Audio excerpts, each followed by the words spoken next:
الحلقتين اللي فاتوا كنا بنتكلم عن سؤال ايه المواصفات اللي تقول ان العلاقات دي علاقات جيدة. قلنا من خلالها نقدر نحكم على العلاقات اللي انت فيها او اللي انا فيها هي علاقات جيدة ولا لا. وقلنا كمان انا هجتهد على اني اكون الصفات دي علشان اكون في علاقات كويسة. واول صفة كنا بنقولها بتشاور على ان العلاقات علاقات جيدة، قلنا فيها تواصل جيد. ولان التواصل واحد من الموضوعات الكبيرة، التواصل من الحاجات، أغلب العلاقات هي أصلا تواصل، أو جزء كبير قوي من العلاقات هو بيحصل فيه تواصل. فمهم قوي إن احنا نفكر حبة في موضوع التواصل ونتكلم عنه شوية. اللي فيكم شاف إعلان مشروب فيروز كان فيه فكرة عبقرية جدا جدا بتكشف عن تعقيد التواصل وقد إيه هو حاجة من الحاجات اللي محتاجين نفكر فيها وندرس عنها ونتعلم عنها علشان تساعدنا نكون في علاقات أفضل. هي قالت شفت نادية عملت فيها ايه؟ هي تقصد بص انا محتاجه افضفض بس مش عايزه حلول وحياة ابوك. بس هو سمع. سيبك من الهبل ده وحل لي المشكله دي دلوقتي. فهو رد. مش قلت لك ما تكلميش البنت دي تاني؟ بس هو يقصد. وانت كل ما تشوفيني مبسوط تنكدي عليا. هي بقى سمعت انت تافهه ومشاكلك اتفه. وده اللي بيشاور حقيقي على قد ايه التواصل حاجه من الحاجات المعقده واللي مش سهله. انا بقول كلام بس ممكن ابقى اقصد كلام تاني انا عايز اقوله، وانت ممكن تسمع حاجه ثالثه غير اللي انا بقولها واللي انا كان نفسي اقولها ولا اقصدها. جبران خليل جبران كان بيقول جمله في السياق ده، بيقول بين منطوق لم يقصد ومقصود لم ينطق تضيع الكثير من المحبه. وده بيشاور على انه قد ايه احنا محتاجين نتدرب كفايه او ناخد بالنا على ايه اللي انا بقوله، ايه اللي انا عايز اقوله، ايه اللي انا نفسي اقوله. هنقول بعد شويه ان واحده من الحاجات اللي بتاثر على ده لغه الجسد، قد ايه بتاثر على الكلام اللي انا بقوله وممكن توصل حاجه للشخص اللي قدامي غير اللي انا كان نفسي اقولها. علشان كده موضوع التواصل من المواضيع المهمه جدا. تاني اقول لان جزء كبير قوي في العلاقات بيحصل في عمليه التواصل. اللي فيكم شاف الصورة اللي ظاهرة قدامنا اللي بتقول ايه اللي بيحصل في عملية التواصل؟ دي بتقول ان في مرسل، في واحد بيتكلم، وفي مستقبل واحد بيسمع، وفي بيئة بيحصل فيها عملية التواصل، وفي رسالة الشخص بيحاول يقولها، وفي قناة أو أداة بيتقدم من خلالها الرسالة، وفي فيدباك أو تغذية راجعة من الشخص اللي بيسمع. كل الحوارات اللي بتدور بين الاشخاص بيبقى حصلان فيها عمليه التواصل اللي انت شايفها دي، انه في شخص بيتكلم، شخص بيسمع، في رساله بيحاول يقولها، في طريقه بيقول بيها، وفي بيئه بيحصل فيها عمليه التواصل، وفي فيدباك من الشخص اللي بيسمع او رد فعل من الشخص اللي بيسمع الرساله دي. ادراكنا للعمليه دي خلينا شويه واعيين في كل مره انا بتكلم مع حد، كل مرة هيحصل فيها الكلام ده ان في حد بيتكلم وحد بيسمع وطريقة انا بقول بيها. حد قال كده كأنه من يقول ماذا لمن كيف وما هو التأثير، كأن دي طريقة تاني بيقول فيها فكرة عملية التواصل. لما بنقول التواصل ممكن يبقى في حاجات كتير جدا نحاول نشارك بأفكار تساعدنا وقريبة من واقعنا. فإيه طرق التواصل، إيه أنواعه، إيه مستوياته، إيه اللي ممكن بيعيقه؟ هنحاول نقول في الحلقتين دول شوية كلام أو أفكار يساعدونا شوية إن احنا ندرك إيه اللي بيحصل في التواصل. أول حاجة طرق التواصل. ايه الطرق اللي احنا بنستخدمها علشان نتواصل بيها؟ طريقتين كبار زي ما ظاهر قدامك. طريقة اللي هي فيها الطريقة اللفظية اللي فيها الكلام، ودي ممكن تبقى كلام منطوق انا بنطق كلام او كلام مكتوب. الحاجة التانية التواصل الغير لفظي اللي ما يسمى لغة الجسد، اللي فيها النظرات والايدين والحواجب والابتسامة والوقفة والاكتاف. كل ده بيوصل رسالة بشكل غير مباشر. دي الطرق اللي في الغالب اللي احنا بنتواصل بيها. لما نقول التواصل اللفظي بنقول الكلام المنطوق، والكلام المنطوق انا محتاج اخد بالي من تون الكلام اللي بقول بيه، القوة لغاية فين الكلام واصل وقوي بقدر ان الشخص يسمعه، لكن كمان واضح. رغم بساطة الحاجات دي بس بتأثر جدا. في ناس بقابلهم اوقات يبقوا بيتكلموا بسرعة للدرجة اللي معرفش اميز هو بيقول ايه، وبالتالي رد فعلي هيبقى احتمال يبقى مبني بطريقة غلط على اللي هو بيقوله. محتاج اخد بالي من التون اللي بقول بيه، من القوة، من الوضوح. لو انت شفت الاعلان اللي كنت بأشير ليه من شوية هتدرك الفكرة دي، ان الكلام لما انطقه انا محتاج اخد بالي من التون ومن القوة ومن الوضوح بتاعه. لما يبقى الكلام مكتوب، احنا في عالم دلوقتي السوشيال ميديا والشات كتر جدا جدا جدا في التواصل بين الناس، وللأسف ده كشف عن واحدة من أكبر العيوب اللي ممكن تكون حصلانة، الأخطاء الإملائية. ممكن حد يكتب كلمة وفيها غلط إملائي وببساطة الشخص التاني يفهم كلمة تانية. فلما نقول التواصل المكتوب أنت محتاج تاخد بالك من الإملاء لغاية فين الكلام مكتوب بشكل مظبوط. تبدو حاجات بسيطة بس حقيقي أوقات بتأثر على التواصل بيننا وبين بعض، بتفهم الآخر حاجة غير اللي نقصدها. كمان علامات الترقيم واحدة من الحاجات.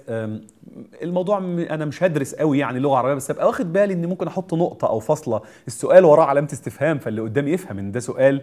بيأثر جدا على طريقة الفهم وعلى التواصل. الاختصار على قد ما أقدر، خاصة لو ببعت حاجة أو بكتب حاجة، بقدر الإمكان أحاول أختصر الفكرة اللي أنا بقولها بحيث اللي يسمعني يلقط بسرعة أنا عايز إيه. الحاجة التانية اللي بتأثر على التواصل زي ما كنت بقول لغة الجسد. لغة الجسد في إحصائية هتظهر قدامك كانت صادمة بالنسبة لي جدا لما شفتها، بتقول إن 93% من معنى الرسالة بيوصل بسبب لغة الجسد، و7% بس من الكلام. انت متخيل مدرك قد ايه لغة الجسد بتأثر جدا جدا؟ نبرة الصوت والوقفات وحركة الجسم 38%، 55% حركات الجسم والوش والإيدين، و7% بس الكلام. احنا بنختبر ده كتير جدا لما حد كلمة مثلا من الكلمات المشهورة في العامية المصرية، لما حد يقول طيب، طيب دي ممكن حد يقولها ب3-4 معاني. لو حد قال طيب غير طيب، اللغة، التون، لغة الجسد بتقول حاجة عن الكلمة. من أشهر الحاجات اللي دايما أقولها لما بتيجي قدام الفكرة دي، إن البنات أوقات مع بعض لو 2 قريبين قوي من بعض، ممكن واحدة من كتر حبها لواحدة تشتمها، تقول لها يا حبيبتي وتقول كلمة مش كويسة من كتر معزتها وغلاوتها. وفي السياق اللي فيه لغة جسد مختلفة بتفهم الشتيمة دي على إنها قرب وبتحضنها. وفي وقت تاني وفي سياق تاني لو 2 بيتخانقوا، ممكن تقول كلمة يا حبيبتي، يا حبيبتي دي ممكن تتقال في سياق في خناقة تخلي الخناقة تولع، رغم ان اللفظ نفسه معناه كويس، بس لغة الجسد والطريقة بتخلي الشخص او الشخص اللي قدامك يفهم الكلمة دي بطريقة تانية. اوقات ناس يشتموا بعض بكلمة يا بني آدم، فكلمة بني آدم دي كلمة كويسة، دي بتقول ان احنا بشر وبني آدمين واولاد آدم، بس في سياق معين بلغة جسد معينة كفيلة بانها تخلي الناس تتخانق في بعض، لان لغة الجسد مؤثرة. لغة الجسد تخيلوا واحدة من الحاجات، الحيوانات لانها مش ناطقة مش بتتكلم زي البشر، بيفهموا الحيوانات بلغة الجسد فقط لا غير، يعني ما بتتكلمش. عملوا دراسة كانت قناة من القنوات جايباها، كنت بتفرج عليها في وقت كانوا جايبين كلاب وجايبين أصحاب الكلاب دول وبيخليهم ما يشوفوش الكلاب ويسمعوهم الهوهوة بتاعة الكلب، ومن الهوهوة دي صاحب الكلب بيقدر يعرف الكلب ده جعان ولا زعلان ولا متضايق، وكان بيطلع حقيقي مظبوط من الهوهوة بس.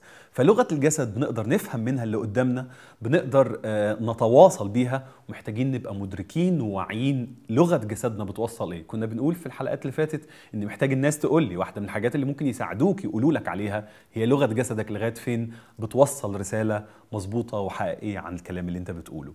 دكتور أوسم في كتاب صحة العلاقات بيقول ان الناس وهي بتتواصل عندهم دافعين للتواصل، دافع اسمه دافع الحماية ودافع اسمه دافع التعلم. مهم ان احنا نبقى مدركين ده لانه هيأثر في عملية التواصل. ايه الدافع اللي انا بتواصل بيه مع الناس؟ دافع الحماية بيقول ان انت بتحاول تحمي نفسك من الاخر، ما بتسمعوش، بتنط على رأيه وبتقول رأيك، بتقول وجهة نظرك قبل ما يكمل، بتقاطعه، انت حاسس بعدم امان فبتحاول تحمي نفسك من الاخر. ستيفن كوفي بيقول ان معظم الناس لا يستمعون بهدف الاستماع او الفهم، ولكن يستمعون بهدف الرد. تخيل يعني ناس كتير مننا بتسمع مش علشان تفهم، لكن عشان ترد على اللي قدامها.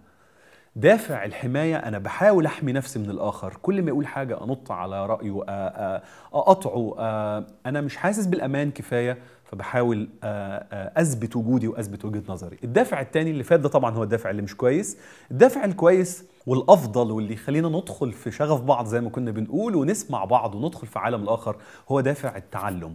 دافع التعلم هو أنا بحاول أعرف عنك منك، أنا بحاول أعرفك، أنا بخرج بره نفسي وبعرفك. أنا مش بعرفك من اللي بيقولوه الناس ولا من القوالب اللي جوايا اللي بأسقطها عليك، لكن أنا بعرفك أنت منك أنت، وده بيتطلب خروج بره النفس. ولو تفتكروا كنا بنقول في الحلقات الأولى إن واحدة من الحاجات اللي عملتها الخطية فينا خلتنا ندور حوالين نفسنا ونبص بعينينا بس. لكن دافع التعلم وفكرة المواجدة اللي كنا بنتكلم عنها هي أني أخرج بره نفسي وحاول أتعلم عن الآخر منه هو. كتاب مقدس في رسالة يعقوب بيقول لنا ليكن كل إنسان مسرعا في الاستماع، مبطئا في التكلم، مبطئا في الغضب. وحقيقي أغلبنا بلا استثناء محتاجين نتدرب ونشتغل كتير قوي إن ربنا يدينا نعمة نبقى قادرين نسمع بعض، قادرين نبطئ في الكلام. حتى في سفر الأمثال بيقول إنه كثرة الكلام لا تخلو من معصية. أنا واحد من الناس اللي بتكلم كتير ممكن أبقى بختبر ده. حقيقي محتاجين نشتغل على إننا نسمع الناس، ندخل في شغفهم، نحاول نفهم هم بيقولوا إيه، نحس باللي بيحسوا بيه، وكمان نبقى مبطئين في الغضب. واحنا بنسمع الناس، في واحده اسمها سيلست هيدل كانت على تيد بتقول فكره جميله قوي، بتقول ان الناس بتوع علم النفس والمشوره والحاجات دي بيقول حاول وانت بتسمع الناس تهز راسك وتقول وانا سامع، ودي حاجات كويسه بتعلم الناس تسمع. بس الست دي جميله بتقول لا يوجد سبب لتعلمك كيفيه اظهارك للانتباه. مفيش حاجه تخليك تبقى محتاج تتعلم ازاي تنتبه اذا كنت فعلا منتبها. تقول انك لو انت منتبه فعلا كل حاجة فيك هتقول ان انت بتسمع. جسمك بالكامل اللي احنا كنا بنقول لغة الجسد هتظهر انك منتبه. محتاجين نتعلم نخرج بره نفسنا، نسمع الناس بجد، نحاول ندخل في شغفهم، نتعلم عنهم منهم ونسقطش اي حاجة عليهم. ده لما بيحصل معانا احنا بنتبسط، بنفرح، بندخل في علاقة وتواصل اعمق مع الناس اللي حوالينا. ربنا يدينا نعمة نبقى احنا كمان عارفين نعمل ده مع الناس اللي حوالينا.